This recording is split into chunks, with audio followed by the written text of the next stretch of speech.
And we are live.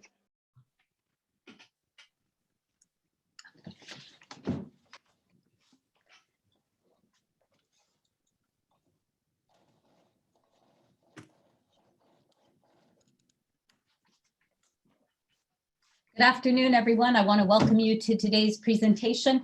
We'll just give it a minute and make sure that everyone has a chance to log on. Our chat button is open. If you are from out of town or in Portland and you want to send a message to any of us, please do. We're always interested in where people are zooming in from. And the Q&A button is where we would ask you to put your questions.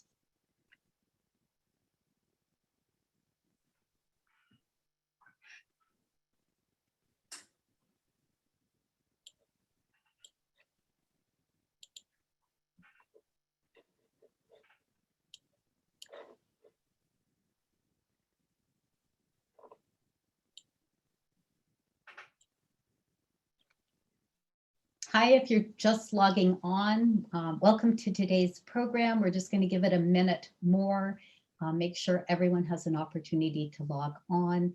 Our chat function is open. We're always interested if you want to send a note, tell us where you're from. We'd love to hear from you that way. The Q&A button will be the button where we're going to ask you to put your questions. Thank you.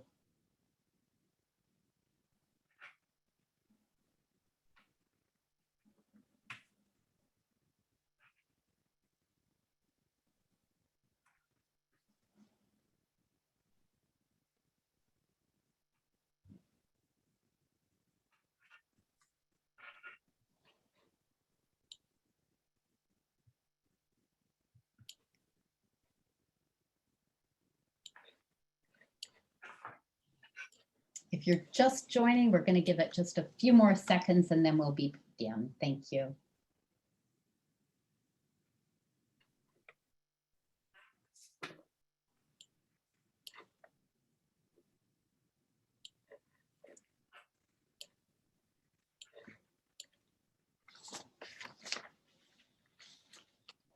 All right, I think we will begin.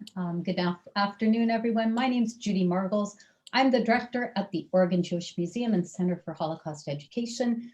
We're so glad to be back with the launch of our fall programming. I want to welcome everyone to today's discussion with Professor Thomas Hubka about the reconstruction of a magnificent 18th century Polish wooden synagogue and the subject of the film, which I hope you've all had a chance to see, Raise the Roof. The museum's mission is to explore the legacy of the Jewish experience in Oregon, teach the universal lessons of the Holocaust, and provide opportunities for intercultural conversation.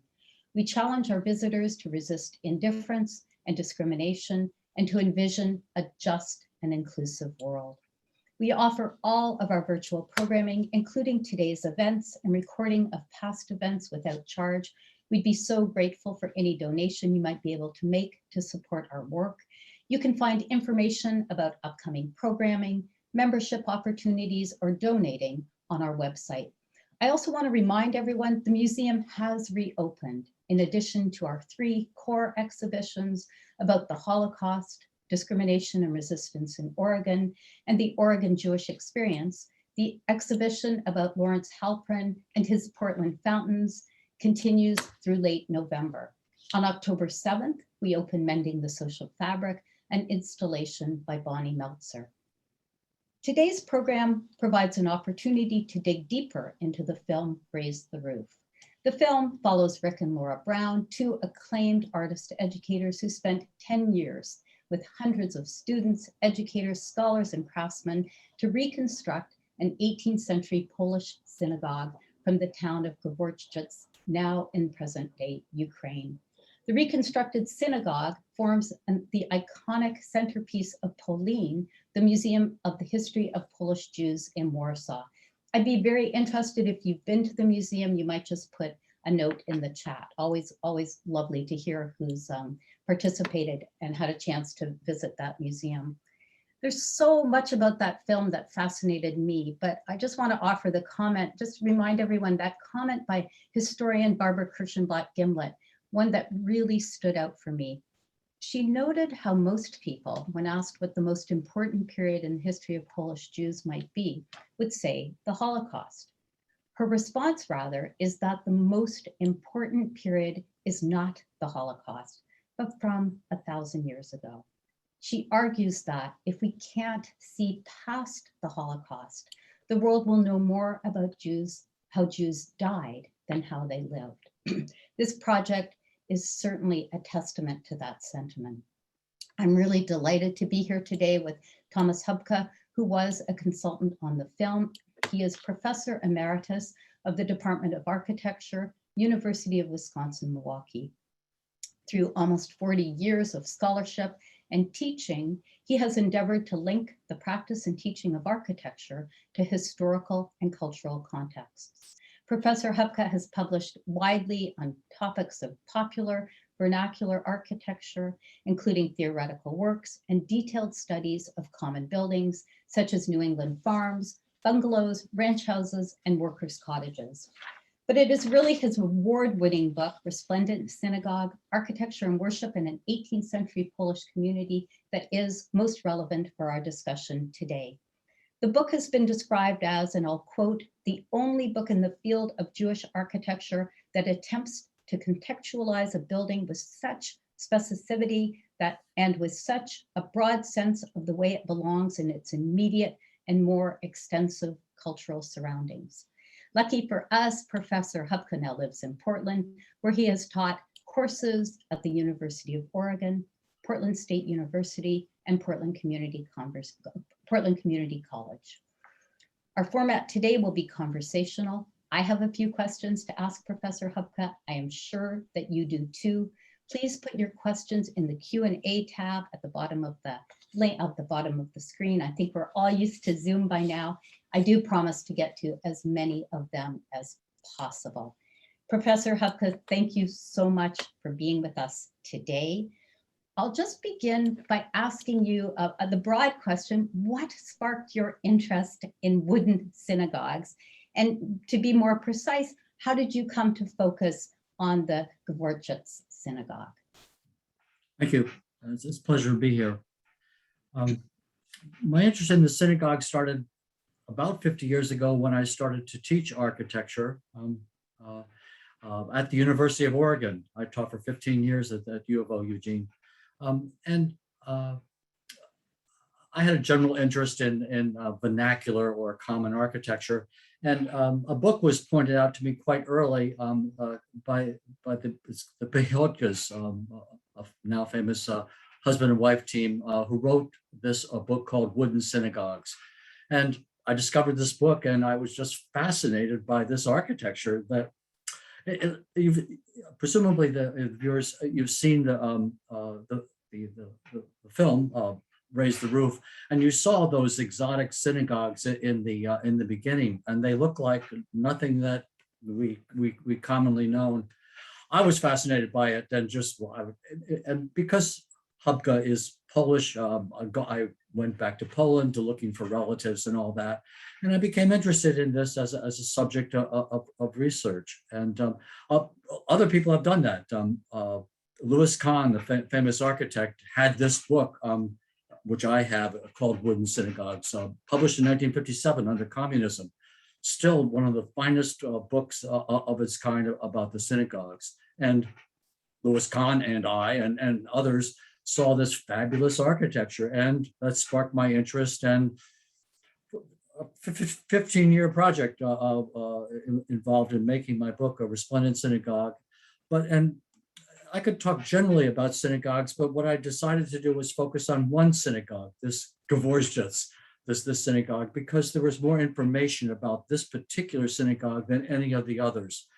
The information that's available was collected by Polish scholars who were looking at the architecture of the Polish countryside, and they understood that the wooden synagogues were the last remnant of this older Polish, Ukrainian, Jewish architecture that was disappearing, and they documented it. They world-class documentation, photographs, and architectural drawings.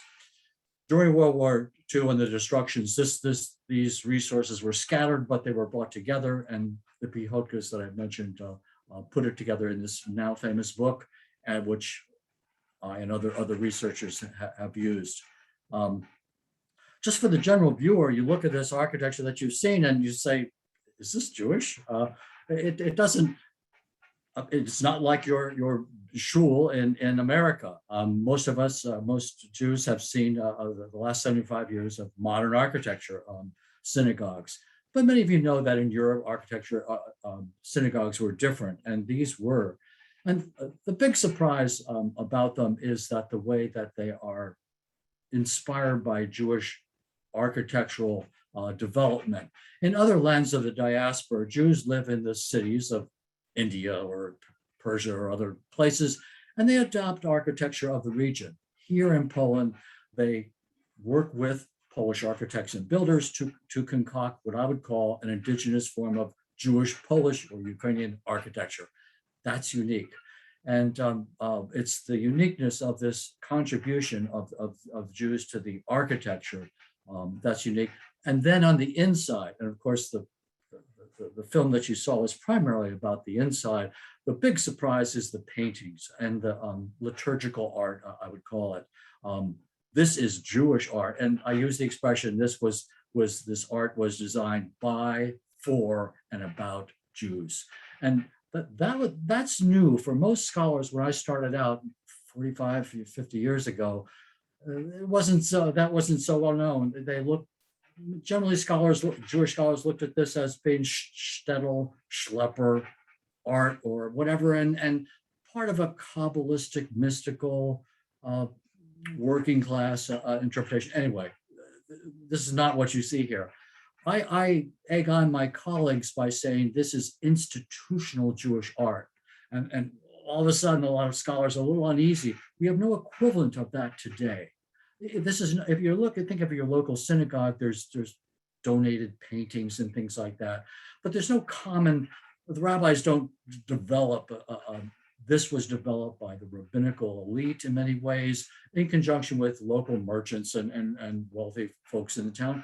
And over time, this indigenous art of Jews developing this art, coming from Ashkenazic Germanic lands. And this is another more detailed part of it.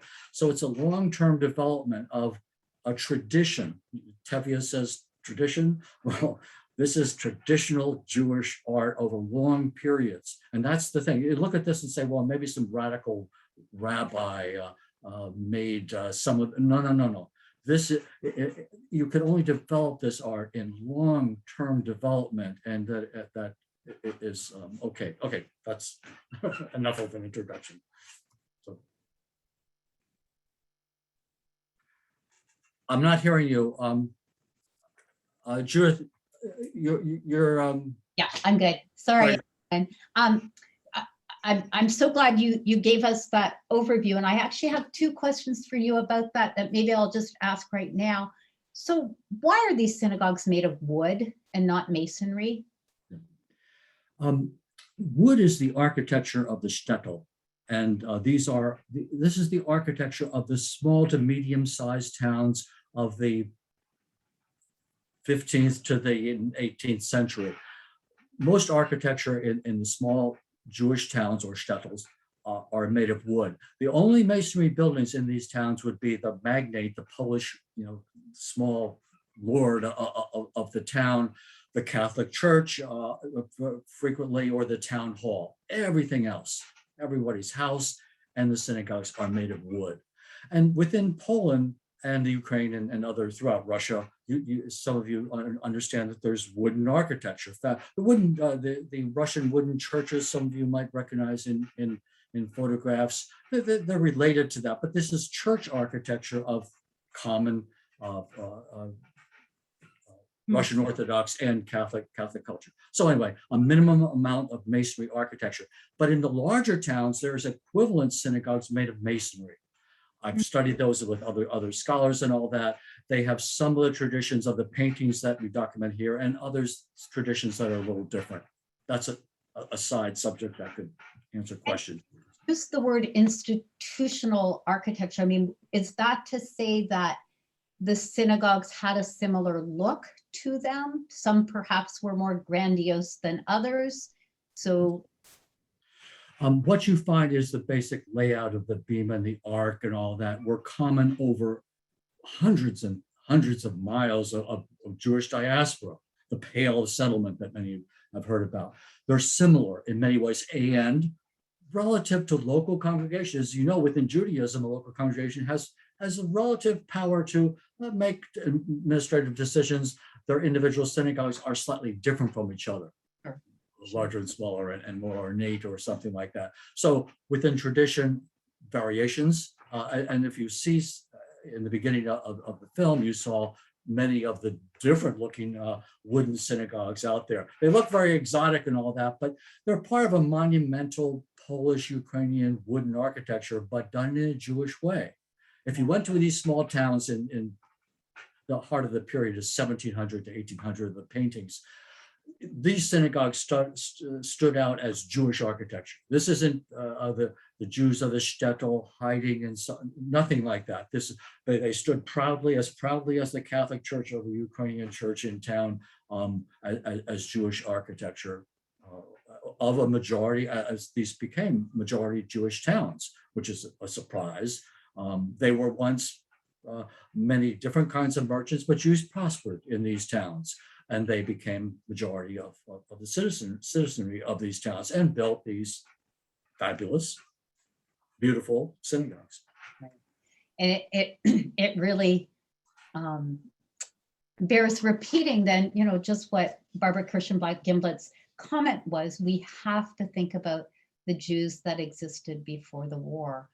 We know from the film, we know from history, of course, and I just actually want to correct with you, no wooden synagogue in Poland survived the war. Is that correct? There are a few Lithuanian synagogues that were built late in the early 19th century that didn't continue the older traditions of the ornamental architecture and the paintings particularly. So some of them survived. 99% of the wooden synagogues in the major towns were destroyed by the Nazis. So I don't, it's not never any, but none of the great synagogues that were photographed hundreds and hundreds of times by various people survived. The Nazis found them easy targets and they were systematically destroyed instantly almost in their occupation. Well, let's talk a little bit about the film. And I think the obvious question for you is, how did you get involved? And I'd love to know, did the Browns come to you? Did you go to them? How did that all happen? I love the Browns. They are marvelous teachers, as you see in the film. They exude teachiness and inspiration to Jews and Gentiles and anybody about this wooden architecture. They found my book through somebody who at Levin, I think a friend introduced them to my book, and we somehow got together about that. The project that you saw in the film lasted 10 years, but 5 years previous to that with the Browns, we developed exhibits about the synagogues. We literally wanting to get someone excited about that. And we had interested people, Jewish congregations, one in LA and I forget a couple other places, who considered building a synagogue. Obviously, we wanted a historical synagogue and they wanted air conditioning and things like that. But so that never worked out. But like the Yiddish bookstore in Amherst, kind of famous, they were seriously considering that, but it never worked out. But we made exhibits to try to get people interested. At the Vilna Shul in Boston, one of Boston's older synagogue, we did an exhibit at Oberlin College a couple of times, at the University of Wisconsin-Milwaukee. But anyway, an exhibit about Gwoździec and others. Again, we chose Gwoździec as a candidate because the documentation was more there than any other synagogue. And that's why I chose it for the book too.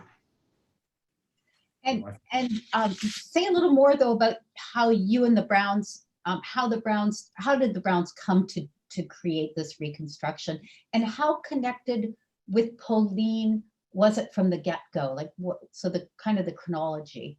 Yeah. Well, we were together so excited about the possibility of building this structure. The Browns do this. They build historical artifacts and nothing of the size and all that, but we knew that people would be interested. How we surmised that. But the shift to Poland happened. The Browns attended a lecture in Lithuania somehow. And developed an interest. Courting funding for this what was important. The Pletka Foundation ultimately funded most of the building and the painting in Poland that you see. Without that sort of funding, this would never have happened. And then there was a trade-off to the POLIN Museum, and I wasn't in the negotiation of them actually considering the Browns' interpretation.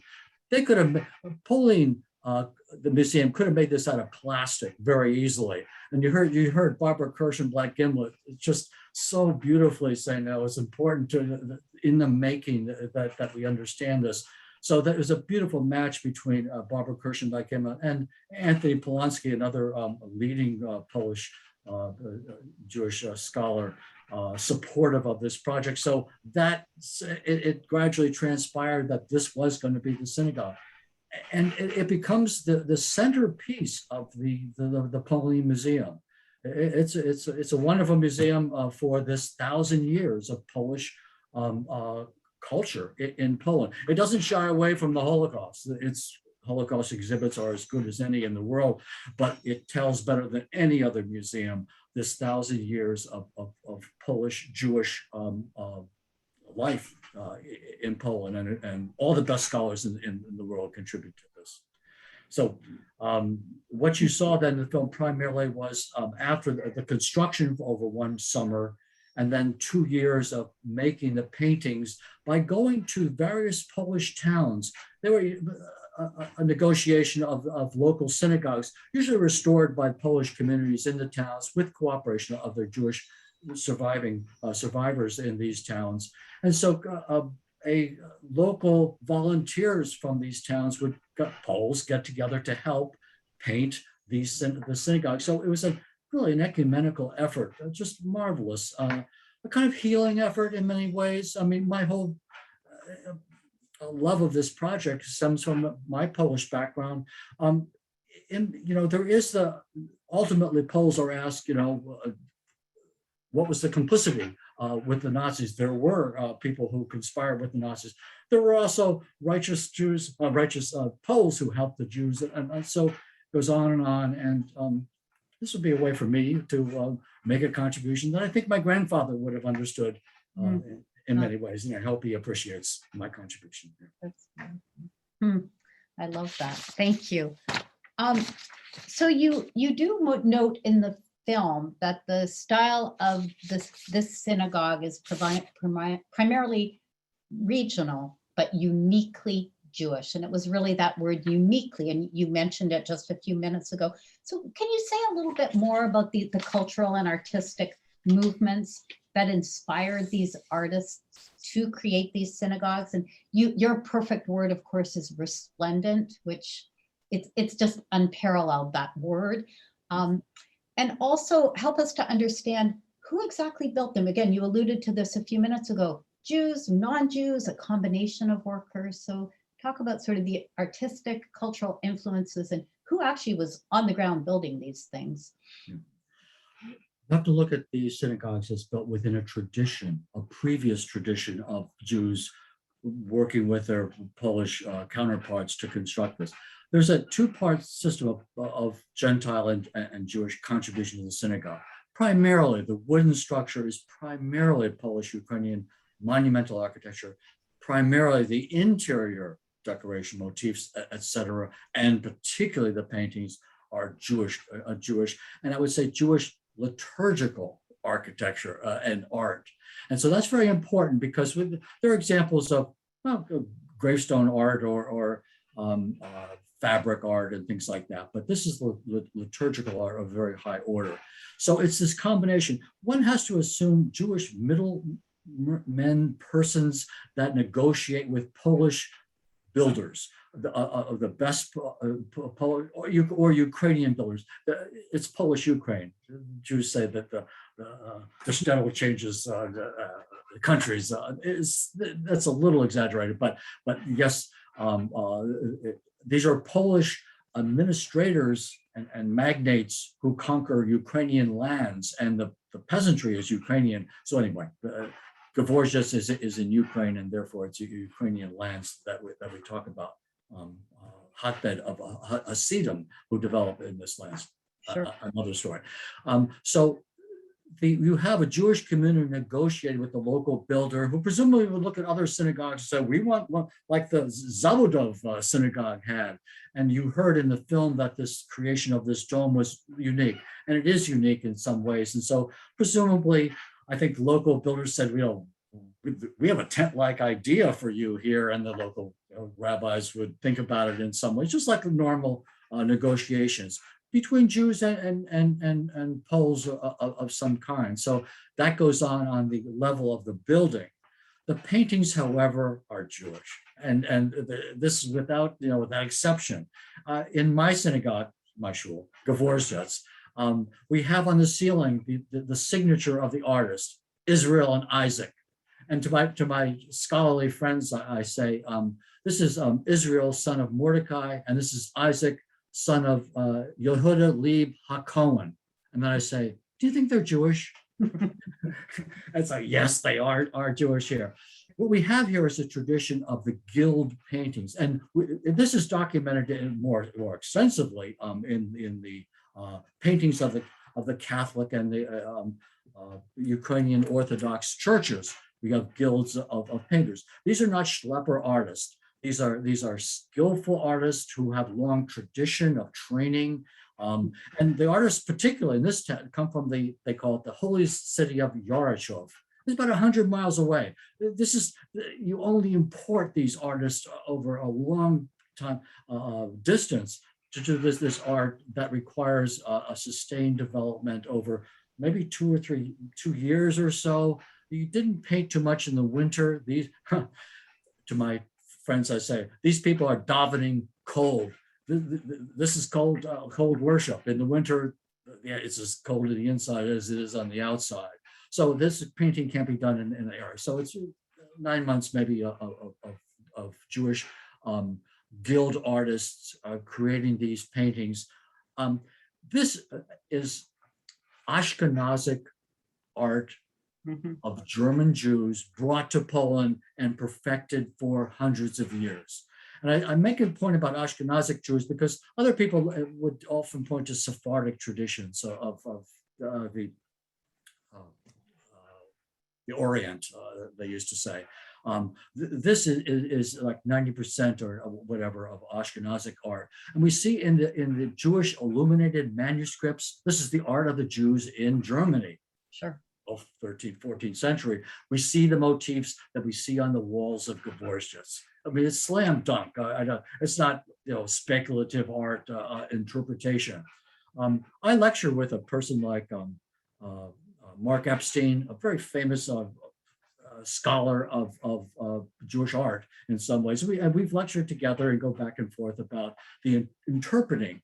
Most of the viewers should have been surprised by the animals. Like, what is the animals doing here in such great abundance? This is the older motifs coming out of a medieval. If you look at the medieval manuscripts, what you see is similar animals that are drawn.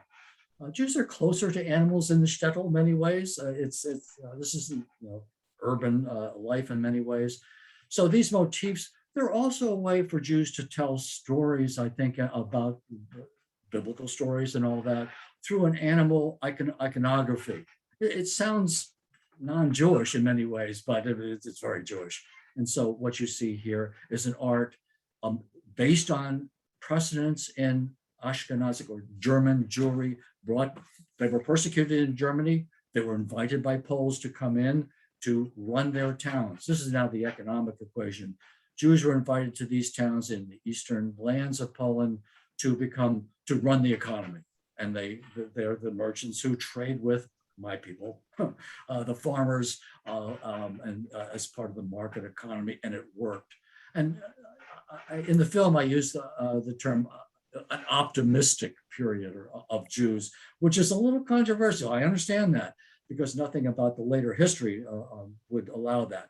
But if you look at these synagogues, and I will maintain, as other scholars will too, that this kind of art and architecture cannot be sustained or developed over long periods of time, which it had to in periods of persecution and hard times or whatever. This is architecture that requires a sustained development of economic good times in some ways, or normality. And that was sustained. And that's the surprise to many Jews. I mean, we see Tevye, once more the Jews are driven on. Well, they were in some towns, but in the towns that made these synagogues, hundreds of years of sustained good life, or life in some ways, had to be developed, or you cannot sustain this art. It would never have been developed. It would never have been Jewish art. So I think it would help us just to understand, I understand your use of prosperity and why these synagogues were able to flourish.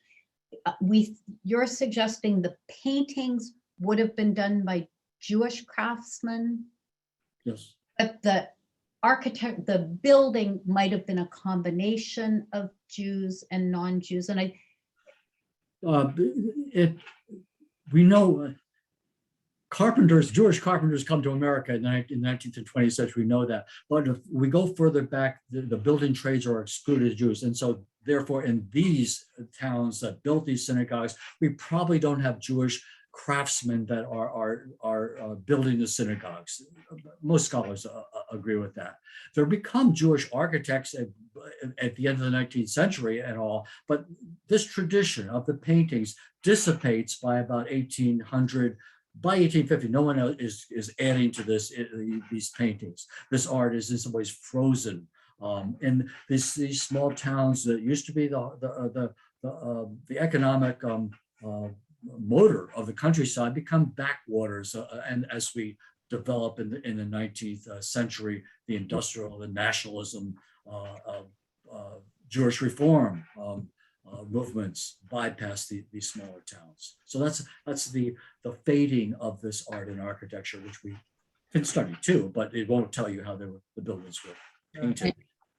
And just to give another example, and you and I were talking about this before the program, currently at the museum, it ends on Saturday, but we do have a collection of mezuzahs, and it would be, we have to assume, we don't know the exact provenance of any of the mezuzahs, to be honest with you, except the modern ones, of the ones from the 18th and 19th century, but we have to assume that some of them would have been made by non-Jews because Jews were not allowed in certain crafts, right? Generally, yes. And within Jewish scholarship, we have no problem about synagogue ritual objects being made by non-Jews. They were. The Hebrew letters are correct and all that. They got it done. So with this in mind, we understand that these larger buildings, and for lots of reasons of how buildings are built, these were local Ukrainian, Polish builder architects combined with wise Jewish clients to create this unique Polish-Jewish architecture. But again, on the interior, because you let some scholars like to slip away, and because it's too elaborate. It's not, modern art. This is ancient, medieval. Late. I use the word medieval, and I shouldn't. Late medieval, early modern is what some of the scholars would say here. But this is Jewish art, full bore, 100%. And that's, for some, is a little hard to swallow because it's so schlepperly, or I don't know, whatever. Anyway, this is fine art, a Jewish fine art. You can see me being sensitive to folk art. And I'm going to ask a question from the audience, which I think follows exactly what your point. So the question is, how in the world did someone figure out that the roof, the wooden curvy shapes of the roof and the painting details, the stitching, the rope, etc., how did they figure out how they mimicked the sweeps of the Ottoman tents, right? How did they, which were representing the ancient holy tents, and this the idea that how amazing that the original builders were so skilled to craft a wooden structure with the drape of a fabric tent. How did they do that? That's the question. It's a little controversial to say that these are conceptually tenets of Judaism, but if you read my book, there's a lot of ways that we can say that, and specifically, every observer from the late 19th century to the 20th that went in here said words to the effect, "This looks like a Turkish carpet." It's just universal. And the colors in many ways. We can talk about that. But there was a scene in the film that you saw the interior of an Ottoman tent. It has the arabesques. Do you remember that scene where it was very red and these arabesques that go down? That's an Ottoman. This is Ottoman art. Right. These were captured by the Poles in conflict with the Ottomans and others. They were brought back and become national treasures. But there's also the tent trade that Jews are there absolutely in charge of, that trades with Istanbul and other places to bring fabrics, particularly carpets, into. So Jews are associated with the carpet trade and these Ottoman tents. And I would maintain that the Jewish scholarship also says that in various periods, Jews look back at the tabernacle and the temple as models for the synagogue. Well, in this period, the tabernacle particularly was referenced. If you read the Zohar and other places, it's chock full of tabernacle allusions. God made the tabernacle, and we should worship in a space like the tabernacle. Boom, boom, over and over. This Zohar, by the way, I read 2 times. Most scholars, recite the Zohar, but they don't read it anyway. But Schlepper Tom reads it in some ways, and if you read it just as a book, as a religious book, it has actual specifications for a synagogue. It says in various ways, a synagogue should have 12 windows. There it said, right in the synagogue. It was known, but it was sort of bypassed by many scholars. Well, over and over, they have specifications for what a synagogue could be. And lo and behold, these synagogues borrow many of the advice from the holy books. So here's a source deep in Judaism that is, the Zohar is very controversial. So a guy like me I've worked with the best scholars, Moshe Idel, I've interviewed them about, what do you think about my ideas about this? Anyway, good scholars have vetted my work. This isn't just being whatever and creative about this. So Polish monumental architecture, and in the tent, it dovetails. There is a Jewish tent in the tabernacle. Not always the source of ideas, but in some periods like this one, it was used as a reference for the synagogue. And presumably, they cut into Gwoździec's roof. It once had a barrel vault. Many of the synagogues have a barrel vault. And then in 1720 to 29, they, as the film said, they retool it to create this tent-like structure. When you do a roof like that, it's not architecture that we know. It's tent-like architecture usually, or masonry architecture or something. Fascinating.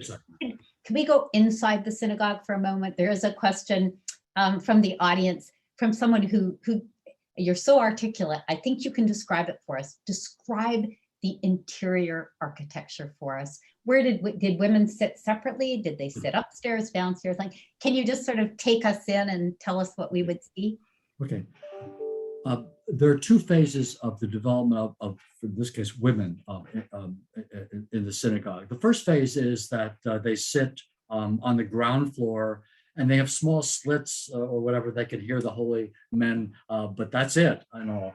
And by the middle of the 1750s or so, women were elevated to galleries in Amsterdam, other places. This because it's based on Renaissance models and that were developed in masonry synagogues particularly. And in wooden synagogues, we have the development of a second floor galleries where women could look in upon, but usually not to see in so much. And particularly on the wooden synagogues, if you looked at them, you saw staircases going up on the outside of some of the synagogues that were shown in the film. And when you see a staircase on the outside, women's gallery. And it's usually a later 18th century addition to a synagogue that never had a gallery in an earlier period.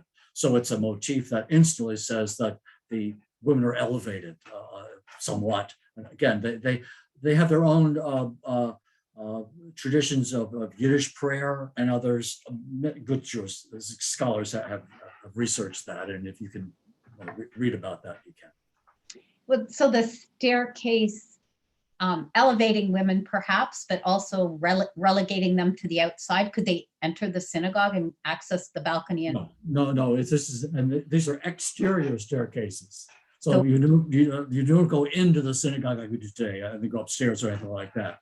There's separation. There's extreme separation, and there was until the late 19th century when conversion happened, maybe. But in these small towns, they didn't reform the way that the city Jews did or something. Maybe not elevating women, though. Maybe I use that term. It's elevated physically, but within. I get it. Yeah. Another question from the audience: What has happened to the tradition of elaborately painted synagogues? Are you seeing it in Europe? Is there a renaissance? Sorry, I didn't know word. Oh, the tradition of elaborately painted synagogues. What's happened to that tradition? Right, good. The paintings that you see in Gwoździec are representative of synagogues over a wide, 1,000-mile direction either way, north to Finland and wherever Jews were in the Pale. These synagogues exist more or less. Okay, so they spread. I could talk about how they spread. Interestingly, they spread into German lands again, and this famous painter Eliezer Zussman came from Brody, a holy town near Lviv, and he is invited to paint German synagogues. Some of you Ashkenazic audience Jews would go, "Oh, Hasva Halila," he was invited, and he painted it, and so we have a spread of even outside of Polish shtetl culture. But generally, there's a tradition of synagogue painting within masonry synagogues of the major towns. It's more textual. With Gwoździec, you didn't see the ground floor.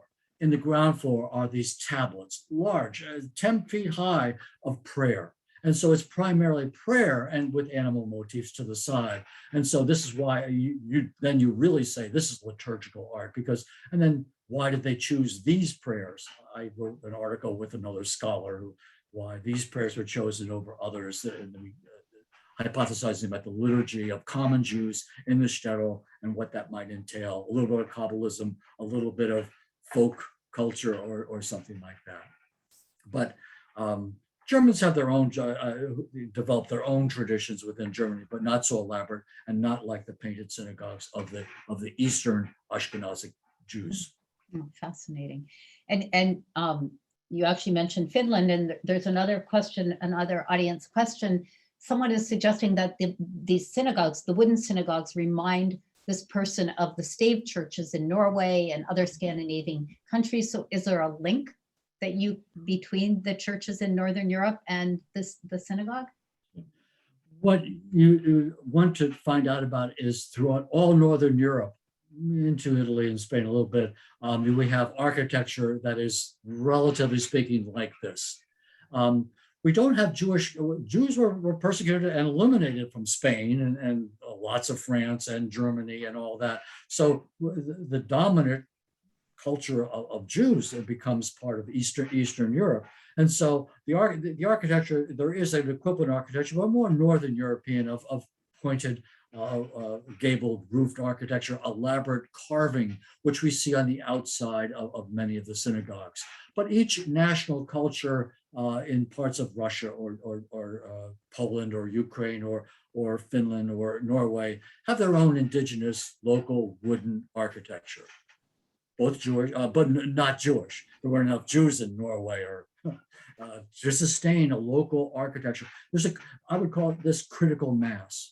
Nowhere else in the world do we have Jews who they became the majority citizens of these small towns. We don't have an equivalent of that in Italy or India or all the other in China or the other diaspora. But here we have a critical mass of Jews who could sustain an architectural development that made many synagogues. So there's little shtibel, there's lots of little buildings out there that Jews worship in, and under Hasidim, they dissipate slightly. So anyway, this kind of tradition has no equivalent where you just didn't have enough Jews to sustain this kind of architecture. They relied on the architecture of their local host cultures.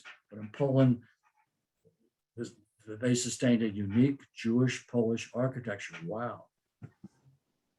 Just want to remind you, thank you for the marvelous questions that have come in so far. And do put your questions in the Q&A. I'm glad to get to them. I have a question. How much of the reconstruction was guesswork? None. No, just we have the Polish scholars who documented this architecture were architects, and in their notes we see that they described this building was the roof was cut away and they inserted this thing. So this isn't a speculation about this. Did you see this elaborate peak that went in there? I mean, that is detailed in the drawings to a silly millimeter. So we know exactly the shape of this to a way that you just simply wouldn't have. If you look at this building from the outside, all that wooden sticks that you saw, that's all hidden. You can't see it on the outside, can't see it on the inside, but we could see it in architectural drawings. This to the credit of the Polish scholars in the interwar era, and before that slightly, who made this. So architectural students like me in my time would go out in the countryside and document these buildings to a very high degree. And it's that, and the photographs tell us something. You saw the Browns struggling with color because we don't have too much of the color, but you can make very sustained guesses with black and white photographs and that. So Gwoździec was chosen because we have more photographs of the entire, right, every square foot almost of that. And other synagogues, you simply don't have the west wall or whatever because the photograph wasn't taken of that. So a high degree of accuracy there in many ways, small guesses about certain details, but wow, most of it. And the Browns, to their credit, went around looking at equivalent churches. I mean, you can't invent wood details. A local church is going to be equivalent to a local synagogue in their wood construction details, more or less, within very small tolerances. Jews don't develop a unique craft in their synagogue. It's just impossible to think of that. Sure. Well, let's go to POLIN. And obviously you were there for the installation. Do you want to just talk about what it was like? I don't know how everybody in the audience felt, but the film for me was utterly uplifting. The collaboration, the way the Browns worked with students and scholars and people like you to bring everyone together. It just looked like the experience was extraordinary. It is the times we live in. We've all been living in our Zoom screens and in our heads for so long. So I found the film extraordinary, all the while keeping in my head that the reason these synagogues don't exist, of course, is because of the Holocaust.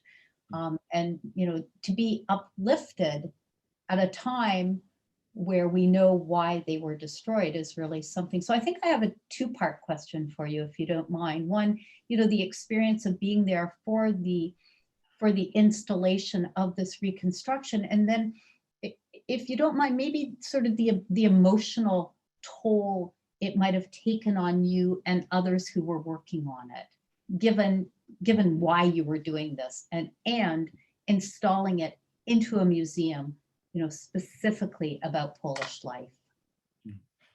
I've seen this film 20 times or more. I tear up. I get emotional 5 or 6 times, particularly in that film. One that for me is very powerful as a Pole, an American Pole. Martin, I think it's Kominski. He's the Polish student who says, I'm proud to work on this, and I will bring my children here to show them that I worked on this shul, synagogue. So here's an average Pole, and to bring Jewish culture alive and to recognize that this is, wow, that's enough. That was just enough to do that. Also to see American students to learn about there were a couple of scenes of American Jews, both the flower sequence about painting the flower, and also just painting the Hebrew script. Yes. Did you see that stroke or that paint, the beauty? The Hebrew script is just fabulous for me. Artistically, I tried to learn, and when I lived in for my scholarship, I lived in Israel for a year and a little bit more, and Poland and Ukraine for about 2 years or so, in order to sustain my scholarship. And anyway, but to see that painting and the education involved in this, and as we travel from town to town with the Browns, to see the local population and local groups come to that, to watch and to learn about this. Wow, well, what a educational possibility of, unmatched in many ways. So I was just proud to be a part of that, and it's always one of the opening was for me a very, very powerful experience, because here, if I may, my shul, my synagogue, it becomes the dominant central exhibit of the POLIN Museum. I mean, it is. You didn't see, it wasn't explained so well in the film because they had other fish to fry. But as you go into the main exhibit entry space there you see the structure of the tent over what you see below. And as you go through the exhibit, all of a sudden you're in the synagogue with this. You saw the bima. It wasn't described. It was described a little, but the central structure for some of the non-Jews, the central structure that was seen at the end there a little bit. Mm-hmm. Wow. What did you think? For many of my Jewish friends, it just looks un-Jewish. But to say that this is the architecture of our people, that sustained this for hundreds of years as a proud tradition of Jewish art. I just think that's wonderful. Wonderful to tell it, wonderful. At the POLIN opening, they had invited there were the best scholars of Polish Jewish cultural historical scholarship. Many times at a couple of the meetings, my work was cited by rather famous Hubka's a schlepper, no, it made my life in some ways that good scholars would cite my work. I died going to heaven, as they say. And I understand your book, The Resplendent Synagogue, will be sold in the POLIN gift shop, right? That's coming. Yeah. Will it be translated into Polish? We are hoping to have a Polish translation along with it. Now, it takes a little to do it. So Brandeis University is republishing it. The original publisher was Brandeis and University Press of England. They folded, but Brandeis continues. And we are now going to republish it, particularly to sell it in the POLIN bookstore. It never was sold there for various administrative reasons, all that, despite Barbara Kirschenblatt-Gimlet's effort to get that. But so now we are going to have my book for sale there. And so this is a life's dream come true. And so I'm honored. And I think the film made it clear, but just in case anybody doesn't understand Barbara Kirschenblatt-Gimlet's role. So she was a professor, I think she's emeritus now at New York University, and the idea of POLIN was entirely hers. I mean, it was an organic and long project to create this museum, but she is really the instigator for the exhibition, for the museum, which I have not yet seen, and I really cannot wait to go there. We're coming up to the hour, so last chance to put your questions in the Q&A. Professor Hubka, have you been back to POLIN since the opening? And so you've seen people, do you want to just describe what it's like when people come into the space and see the reconstruction?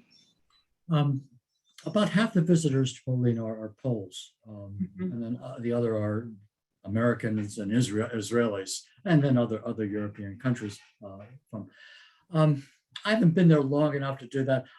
For me, I just you know, I'm in my shul, I see the paintings and all that, wishing that I could see the walls also. We weren't allowed, for various reasons, we didn't do that. Because I wanted them to build the entire shul, but then that presents certain difficulties there and all that. So the roof isn't up there. Generally, there's a quiet that goes in, and I could tell that, you know, it's surprising, the intensity of this as an architectural space. Some of you can see that you've got a little sense of that in the film when they lit the candles. That's how Jews would have worshipped in this, in the late fall or whatever, or evening services or whatever, by candlelight, candelabras and all that. So this light, and wow, I just look at that and say, this is what it is to daven, just to pray in a synagogue like that. So when I see people there, there's a bit of a shock about what is this? And they have to read about that. I mean, for me, this is what it should look like. But for most people, for Jews and non-Jews alike, it's so different from what turned out to be Jewish art in the 20th century modernism in many ways. And it represents a past that is, to some, was embarrassing. It looked like, why did Jews do this? It was a persecution that drove them to this muddled. No. This is dominant Jewish art by any standard and all that. I have to keep repeating that because that sort of attitude still hangs on in some scholars who don't particularly look at this architecture. And maybe sort of to bring it back to why these synagogues were destroyed, and but a current question in the whole work that you were doing in Poland and at POLIN, have you seen, have there been negative responses where people really, POLIN as an institution, and we don't have time to go into it particularly, but POLIN has, had some difficulties with the Polish government. Of course, it's had a difficulty with a director. I think things are a little more stable now, but was there pushback from people in those small towns when you were working? No. Oh, no, the kind of anti-Semitism. These aren't shtetl towns where we took the exhibits and all. Very good support, local support. The mayors came often to walk through and to see the paintings and things like that, but very good response. It's not universal. There's, just as America has our anti-Semites and all that, Poland has its small now right wing. They have their equivalent to a former president and all that there. But the generals, it has to do with money also. How much money is given to this museum for operation, all that, and how much is donor support. So it's typical museum culture that I see operating there. But I'd just like to emphasize Barbara Kirschenblatt-Gimlet did a job that few people could do. And she's a good scholar. She's one of the dominant anthropological scholars of Judaism, as well as an administrator par excellence who could shepherd a horde of Jewish scholars who don't always agree with themselves about the interpretation of such a powerful, how do you interpret that, something like the Holocaust? So she coordinated that in ways that are just absolutely spectacular, and has to be celebrated for that. The scholarship is magnificent, the background scholarship. I love it. Someone is suggesting that the museum organize a trip to Poland. Okay, stay tuned. Maybe we can do that. We're almost at the hour, so last chance we can go a little over the hour. I know some people are going to have to peel off at 1 o'clock, and I'll just thank you now for joining us. Someone's just asking, and this might not be a question in your expertise, but do you see Chagall's paintings as an outcome of the synagogue paintings? Yeah, absolutely. I mentioned Chagall in my book. I've read the scholarship on Chagall and all that.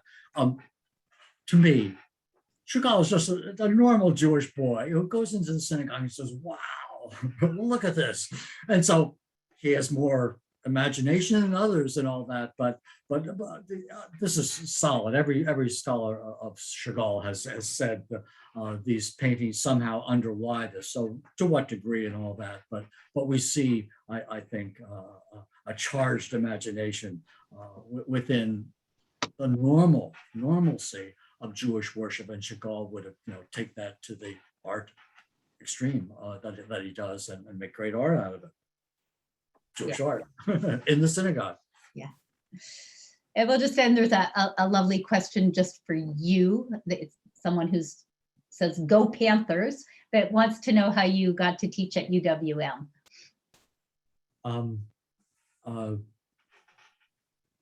I taught, I went to New England and I practiced architecture for about 3 years, but I taught at MIT and BU and other places to sustain my academic.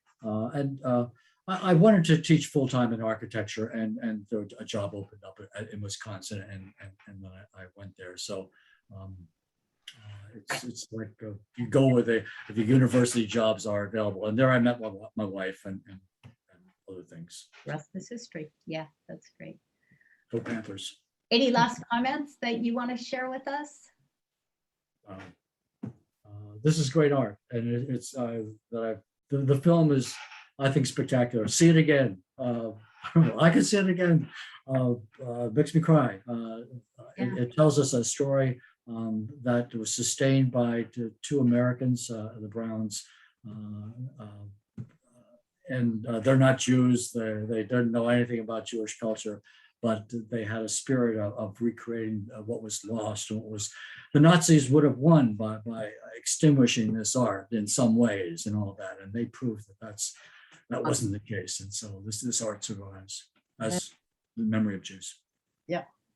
Thank you. This was wonderful. Thank you. Thank you. Thank you. And I think the good news is that the link to the film will still be active throughout the weekend. So if you want to go back and watch it again, or if you didn't have time the first time, I want to thank you so much for sharing your expertise with us. The program has been recorded, so you can go back and listen to it or share it with others. Amber, I think it will be up in a couple of days, right? The link. I want to thank Amber Kirsten, our IT person who makes sure everything goes without a glitch. I want to thank everyone for coming, joining us today. I definitely want to thank Professor Hubka for sharing his expertise with us. His book, Resplendent Synagogue, which we have at the museum, is fantastic. I would urge you. Actually, I think we should get it in the shop. So hang tight. Is it in print? It's probably not. No, it's sold out. So, and now that's why we are making this edition that we should have made a little previously, but it should come out in the second edition in September or October. Online, it costs a little bit. So this is true, but it's worth it. Your library should have it. Yeah, we do have a copy. Thank you, everyone, for joining us, and I look forward to the next time. Thank you so much for being with us. Good afternoon.